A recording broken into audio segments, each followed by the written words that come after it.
Well, hello to my wonderful juniors in high school who are almost seniors. This is Mrs. Lomas coming at you to discuss your personal inventory.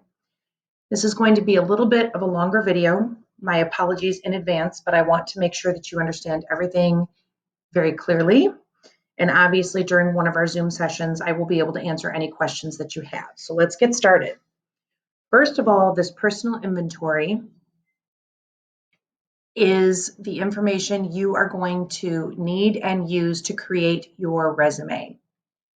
So far, you've created a request letter, you've created a cover letter, and now we are getting ready to create a resume. There are a lot of steps to creating a resume because we want to help you be as thorough and as perfect as possible. Okay, so stay with me. As you can see that this document is going to be filled out by you using the Cami program once again, where you will go in and select your text boxes and you will fill in the information. Some of this is very obvious, so I will go over it kind of quickly. For example, I'm sure you know your first name, your middle name or initial, and your last name. But let me note, if your first name is something that you prefer to shorten, for example, your name is Michael and you prefer Mikey, or your name is Diana and you prefer Di, that's great when you meet somebody, but on your resume, it is not. You have to make sure that you use your full name. Middle name can be hidden if it's something you don't like to share with people or it embarrasses you or whatever. You can use just your middle initial, but that's up to you. I use my middle initial on everything just because I figure for identity purposes, it helps.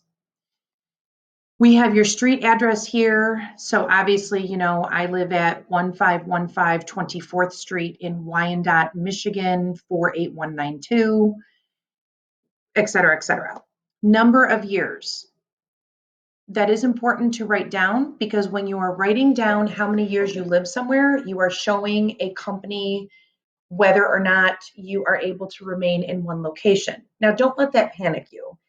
Some people have parents that move around a lot, whether it's for the military or some other job, or they've fallen on hard times and they've had to move from one place to another because the rent is more affordable. Again, don't let that freak you out. That is something that can oftentimes be out of your control because you are young and you are still living at home. If you have lived at your current residence for less than 2 years, then I highly recommend filling out your previous address and then writing down how long you were there. Now, in this section, number of years, if you were at a location for less than a year, you can, like, let's say it was 8 months, then in this box, you could write 0.8, which indicates 8 months, or you could put 8 and a little letter M as in months. And then that helps anyone understand, okay, you lived there for 8 months. Phone number, I will always recommend that you put your own phone number. A lot of you have cell phones and it's your phone number, and that's great. If you don't have your own cell phone number, or you use mom or dad's, or you have a landline, obviously you can put that there as well. Your date of birth will be your month, day, year. Marital status, obviously this is often used for adults. My thinking is that you are probably single. None of you have ever been married or divorced, is my best guess. So you can write the word single. You can also put an S for single. If you are married or divorced, then obviously you would either write married or M, or D, or divorced. Social security number and driver's license number, I want you to leave those blank. Nobody needs to know those numbers at any time unless you actually get hired. Once you are actually hired by a company, they have to have that information in order to give you your pay. But you never want these numbers floating around on pieces of paper, especially your social security number. You don't want to send that back to your teacher and accidentally have something go wrong in the transfer. In an emergency notify, you want to pick someone close to you. Most students pick a parent, but other students will pick a grandparent, an aunt, an uncle, a close neighbor, someone that, if heaven forbid you got into an accident on the job, they would be able to contact that person and say, hey, this person has been injured. We need you to meet us at the hospital or the clinic. How many days did you miss at school or work during the past 12 months? You want to really, when it says 12 months, obviously we're not talking about summertime, but you want to go ahead and take a look at your attendance record because that's very important to employers, as I'm sure you can imagine why, and come up with an approximate. Health.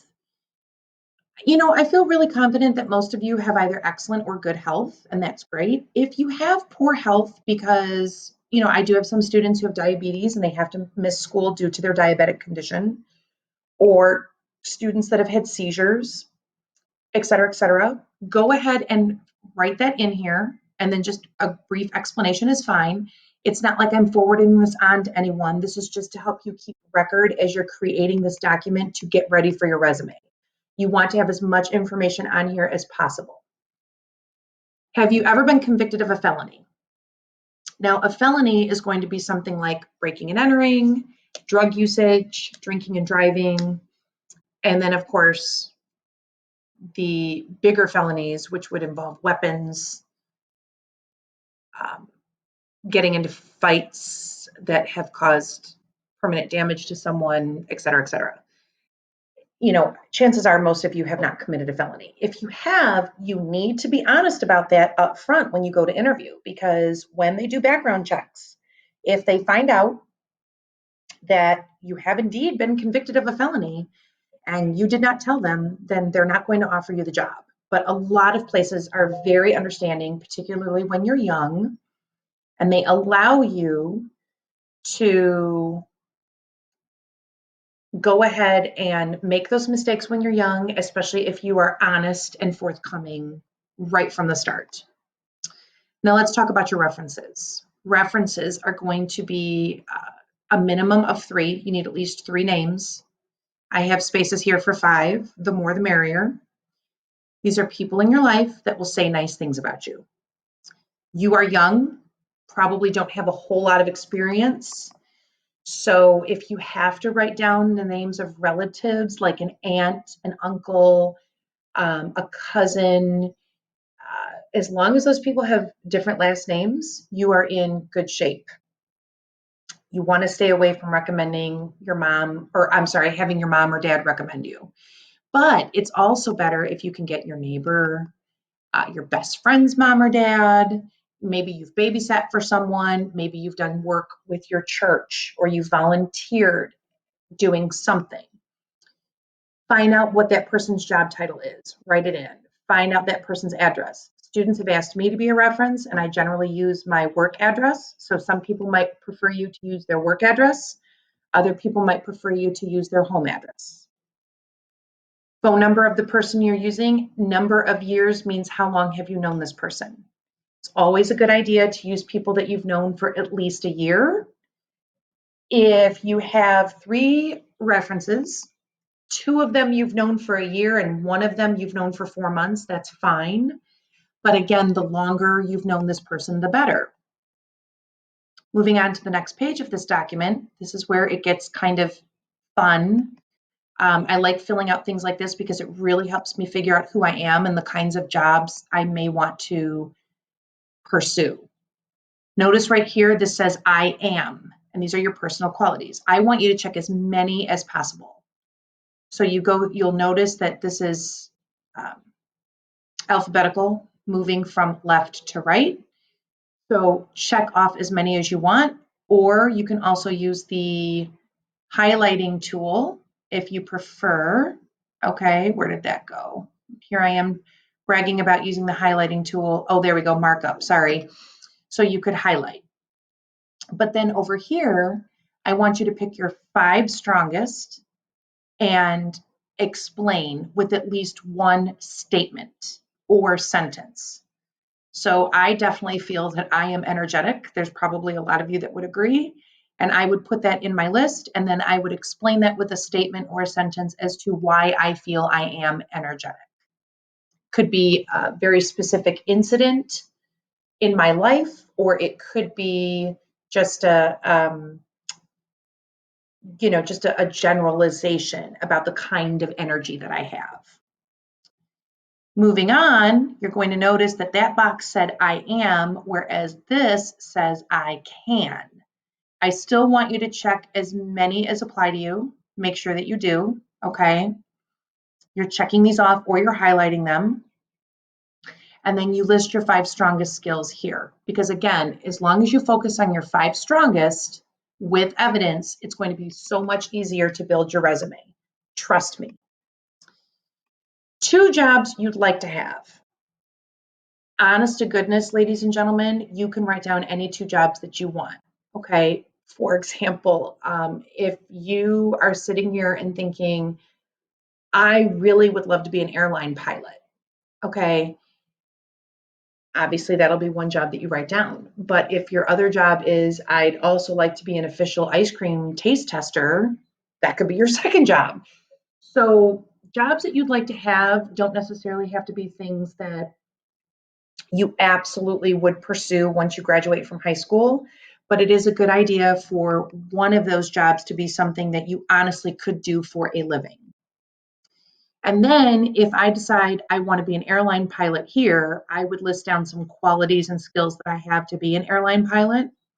And I'm an ice cream taste tester here, some qualities and skills that I have to be an ice cream taste tester, which by the way, I have to admit that would be like the dream job. I could taste ice cream all the live long day. Moving on to our third page, we are now getting into, as you can see here, your education. You're going to begin with your most recent school attended, which of course is Roosevelt High School. However, you need to make sure that you are writing down the full name of the school. So you're going to write Theodore Roosevelt High School. That is very important. Your dates, and this is where I'm going to go ahead and insert something here just to show you how this should be written. Okay. We are dealing with from to, okay?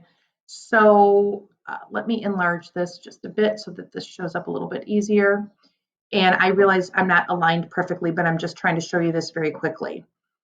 So you started in September of, again, you have to do the math. Go back to when you started, okay? Because September, I'm thinking of maybe 2017.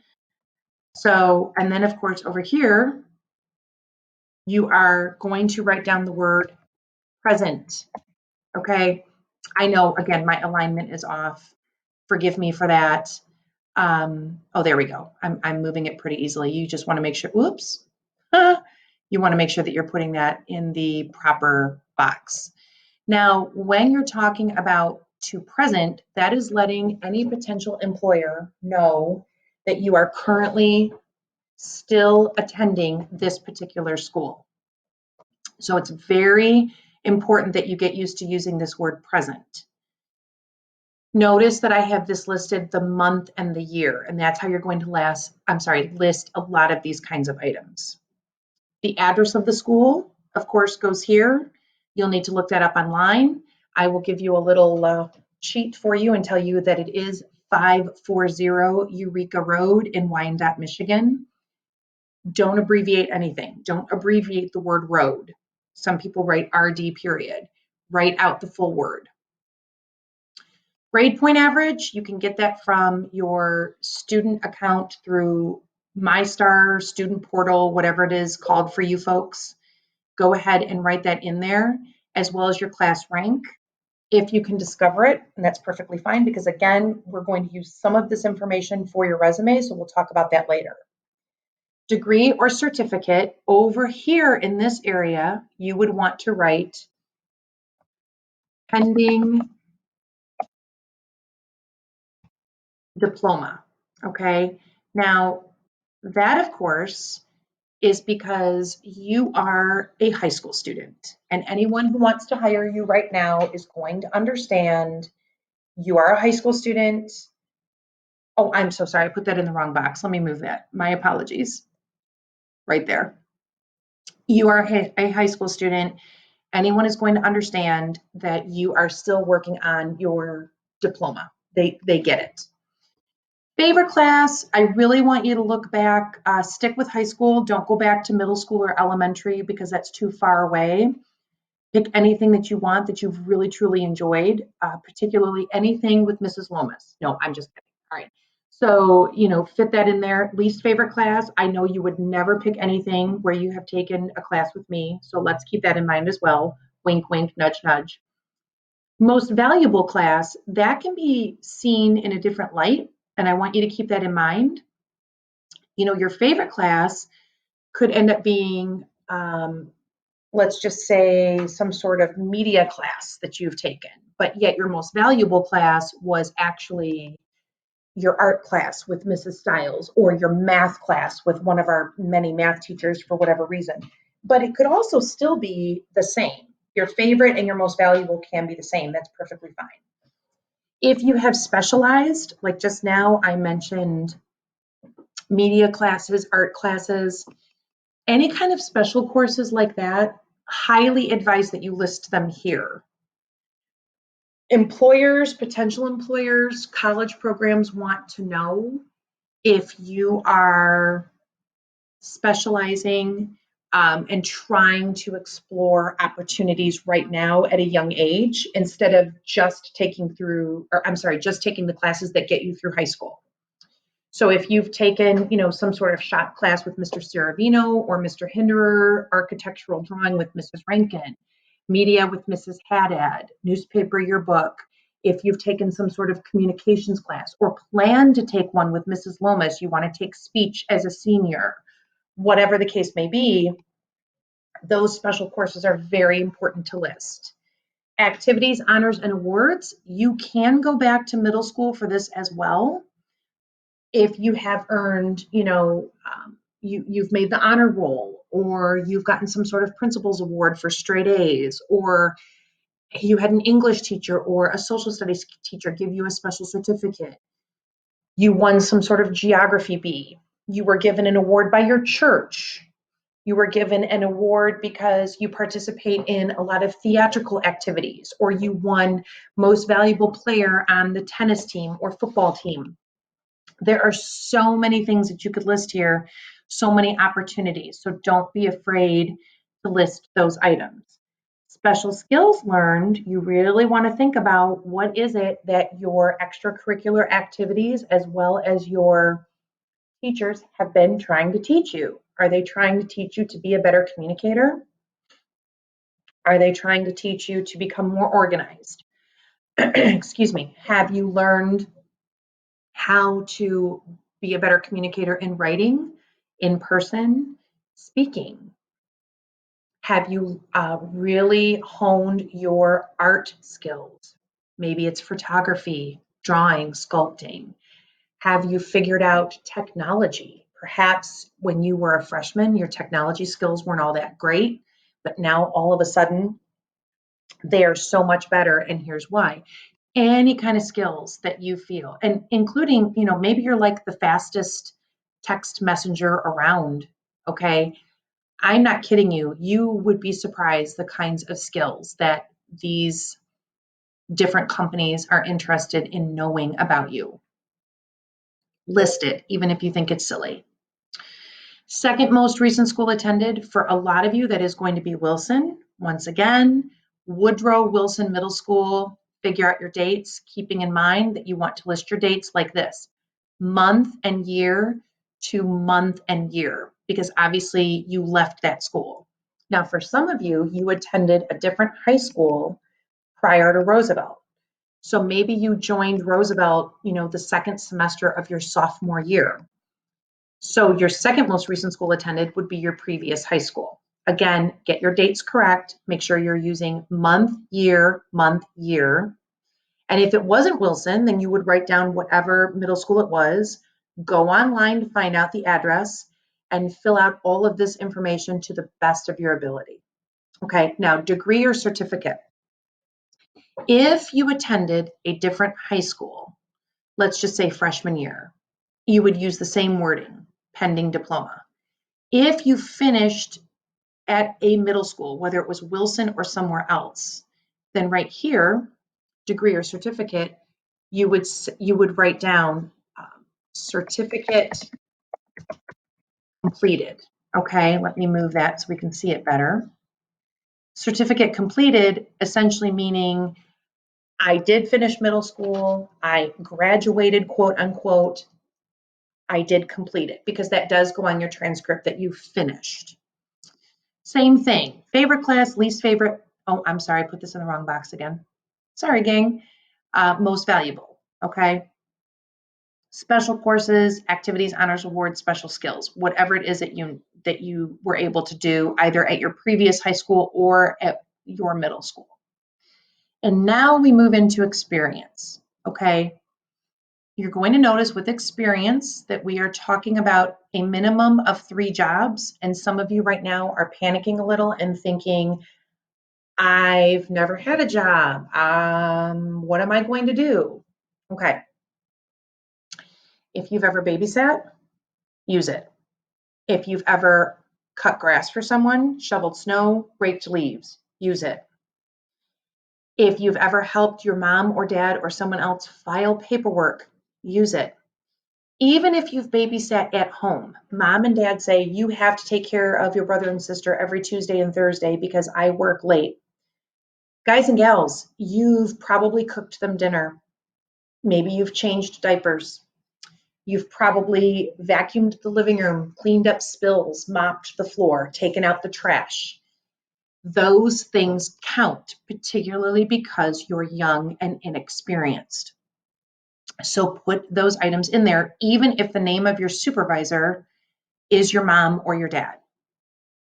Now, if you've had what some people would call a real job, quote unquote, because you actually go and work at Big B Coffee or Target or Meijer, or you work at a car wash or McDonald's, then obviously you're going to put that in here. And that's great. Again, dates of employment, you want to use the same format. So right here, let's say you started working in July of 2018 and you still work there. Okay, once again, I'm going to go ahead and move this up so that it's in my correct box. All right, we're listing it in the same manner where you have the month and the year to whenever. Now, if it's not, if it's summer work, like let's say you work at Parks and Rec every summer, or you only babysit during the summer, or you only cut grass during the summer, then it's perfectly fine to say you have summer employment. Again, I cannot stress to you enough. You are young, you are probably mostly inexperienced, and anyone hiring you at this age understands that. So don't sweat the small stuff. You may only have current or most recent job, but if you have a second most recent job, or even a job that sort of coincides, like let's say you work at McDonald's, but you also babysit or cut grass, put those 2 jobs down together, perfectly fine. Okay, some of you may have a third most recent job, and that's awesome if you do. If you don't sweat the small stuff. And then right here, we have other relevant experiences and activities. Details of volunteer work, hobbies, interests, and other activities that apply to a career position. Even if you've already listed it earlier on this packet, do you volunteer? Have you helped package food for the homeless during the holidays? Have you worked at a church camp? Have you gone and visited the elderly at a nursing home? Do you really enjoy scrapbooking? Do you really enjoy writing poetry, photography? Do you enjoy playing basketball? You just don't do it at school or on a league. You just love playing with your friends. And so you guys play in your driveway or you play at the park. Excuse me. Do you love, you know, interior decorating? I don't know. Maybe you are inside your house, mom or dad come to you and say, we really want to redo the living room. And you're like, oh, cool, because I have got some great color ideas going on here. Okay. It doesn't matter. Whatever it is that interests you, list it in this box so that you can keep track of it when we go to build your resume. That is pretty much it with regard to this entire document. I hope that it helps you. I realize that some of these areas, it's very possible I may have gone a little quickly for you. You are encouraged to go back and rewatch this. I am also going to highly encourage you as you are watching this video that you are taking notes, jotting things down on a piece of paper so that you can feel a better understanding, and then you'll have some time to go back and fill this out. Again, this is basically like the pre-writing to your resume, because I can guarantee you, my fine friends, that if you don't do this personal inventory packet and then we go to write your resume, you're going to feel very overwhelmed. Writing this personal inventory is going to help you stay focused and clear, and you're going to understand things much better than if you just try to write a resume from scratch, particularly because you are young and, once again, probably don't have as much experience as a lot of adults out there. That is not to negate the experience that you do have, but keep in mind you are young and we want to make sure that we can fill out as much of this information as possible. When we Zoom next, we will be able to finalize questions regarding this, filling it out, and then we'll go from there. So stay smart, safe, and well, and I really do hope to talk to you soon.